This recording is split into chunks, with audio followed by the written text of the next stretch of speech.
শেখ হাসিনার আমলে বাংলাদেশের বুকে গড়ে ওঠা বিভৎসময় আয়নাগড় সম্পর্কে আমাদের আজকের প্রতিবেদন। দীর্ঘ অস্থিরতা পরিবেশ কাটিয়ে আবারও স্বাভাবিক ছন্দে ফিরতে শুরু করেছে বাংলাদেশ। দীর্ঘ 17 বছর ক্ষমতায় থাকা একটি রাজনৈতিক শক্তিকে টেনে হিচড়ে গতি থেকে নামিয়ে নিজেদের জাত চেনালেন বাংলাদেশের ছাত্র ও জনতা। তীব্র জনরোষের মুখে গণভবন ত্যাগ করে পালিয়ে জীবন রক্ষা করে বাংলাদেশের সাবেক প্রধানমন্ত্রী শেখ হাসিনা। তত্ত্বাবধায়ক সরকার শপথ গ্রহণের পর অস্থিরতা কাটিয়ে অনেকটাই স্বাভাবিক ছন্দে ফিরেছে বাংলাদেশের চিত্র। এর মধ্যে ধীরে ধীরে প্রকাশ্যে আসছে দীর্ঘ সময় ক্ষমতায় থাকা শেখ হাসিনার বিভিন্ন অপকর্ম। এদিকে কান্না, আহাজারি, এক অস্থির পরিবেশ।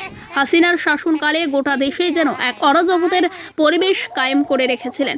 সাধারণ মানুষের উপর হাসিনার বর্বরোচিত শোষণের একটি অন্যতম নিদর্শন ছিল আয়নার ঘর বা গুম করা, যেখানে মানুষকে বছরের পর বছর গুম করে রাখা হতো। কিন্তু আয়না ঘর বা কি, কাদের জন্য তৈরি করা হয়েছিল সেই ঘর, কেমন ছিল তার পরিবেশ, কারা তৈরি করেছিলেন এই অন্ধকারময় নরককুণ্ড? তবে আয়নাঘর নিয়ে ইতিমধ্যেই দেশ বিদেশে বিভিন্ন সংবাদ মাধ্যমে চর্চার মূল কেন্দ্রবিন্দু। শেখ হাসিনার পতনের পর আয়নাঘর আবার আলোচনায় উঠে এসেছে। সেখান থেকে এরই মধ্যে 3 জন মুক্তি পান।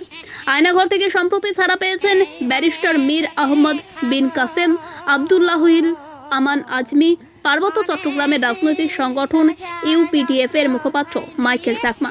বলপূর্বক গুমের শিকার 2 ব্যক্তি হাসিনুর রহমান ও শেখ মোহাম্মদ সেলিম এর অন দ্য রেকর্ড অ্যাকাউন্টের উপর ভিত্তি করে জানা গেছে আয়নাঘরের আসল রহস্য। আয়নাঘর শুনতে যতটা সাদামাটা ততটাই ছিল ভয়ঙ্কর ও রহস্যময়। শেখ হাসিনার আমলে তৈরি এই আয়নাঘরেই রাখা হতো গুম করে রাখা মানুষদের। আলো বাতাসহীন একটি কক্ষ, সেখানে সারাক্ষণ ঘর ঘুরিয়ে চলত ফ্যান।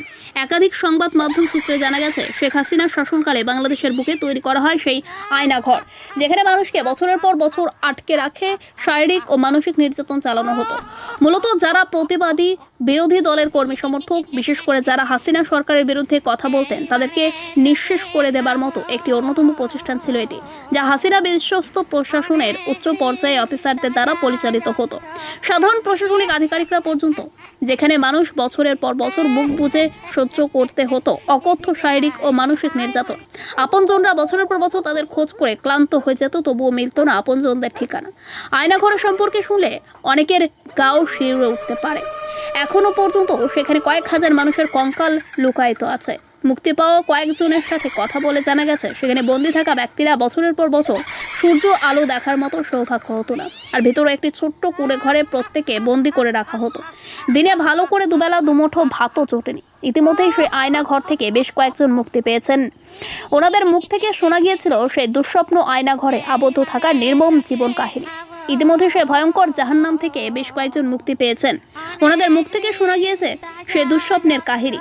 আয়নাঘর হচ্ছে গুমখানা। হাসিনার শাসনকালে 2009 সাল থেকে 2021 সালের সেপ্টেম্বর পর্যন্ত সেখানে মোট 605 জনকে গোপনে বন্দী করে রাখা হয়েছিল।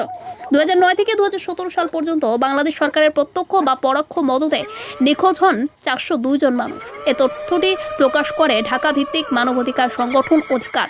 2014 থেকে জুলাই 2019 সাল পর্যন্ত বাংলাদেশে 344 জন ব্যক্তি গুমের শিকার হন।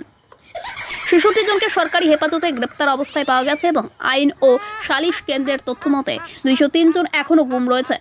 যারা দীর্ঘদিন গুম থাকার পর ফিরে আসেন, তারা গুমের ব্যাপারে মৌন অবলম্বন করেন। ধারণা করা হয় এসব মানুষের গুম করে রাখা হয় আয়নাঘরে। আয়নাঘরে যারা বন্দী থেকেছেন তাদের মধ্যে রয়েছে নর্থ সাউথ বিশ্ববিদ্যালয়ের সাবেক অধ্যাপক ও শিক্ষাবিদ মোবাশার হাসান, সাবেক রাষ্ট্রদূত মারুফ জামান, ব্যবসায়ী অনিরুদ্ধ কুমার রায়। এছাড়াও আয়নাঘর থেকে সম্প্রতি ছাড়া পেয়েছেন ব্যারিস্টার মীর আহমদ বিন কাসেম, আব্দুল্লাহিল আমান আজমি, পার্বত্য চট্টগ্রামের রাজনৈতিক সংগঠন ইউপিডিএফ এর মুখপাত্র মাইকেল চাকমা। বিচার বহির্ভূত হত্যাকাণ্ড সহ এসব ঘটনার জন্য জাতিসংঘ বিভিন্ন মানবাধিকার রক্ষাকারী সংস্থা যেমন হিউম্যান রাইটস ওয়াচ ও অ্যামনেস্টি ইন্টারন্যাশনাল তৎকালীন বাংলাদেশ সরকারকে নিন্দা প্রস্তাব জানায়। কিন্তু হাসিনা সরকার রাষ্ট্রসংঘের এবং বিভিন্ন মানবাধিকার সংগঠনে বক্তব্য কর্ণপাতই করেনি। বড়দিনের পর দিন অত্যাচারের মাত্রা বৃদ্ধি পায়। 2024 সালের হিউম্যান রাইটস ওয়াচের রিপোর্ট অনুযায়ী শেখ হাসিনা ক্ষমতায় আসার বছর 2009 সাল থেকে তার পতন পর্যন্ত বাংলাদেশে 600টির বেশি গুম হওয়ার ঘটনা ঘটেছে। রিপোর্ট অনুযায়ী আয়নাঘর থেকে খুব কম বন্দী মুক্তি পেয়েছে। তবে কিছু বন্দীকে দীর্ঘ বিচার প্রক্রিয়ার মাধ্যমে মুক্তি দেওয়া হয়। অনেকে আবার অ্যাকাউন্টের শিকার হয়েছেন। তবে আয়নাঘরে যে কতটুকু বিপদ সময়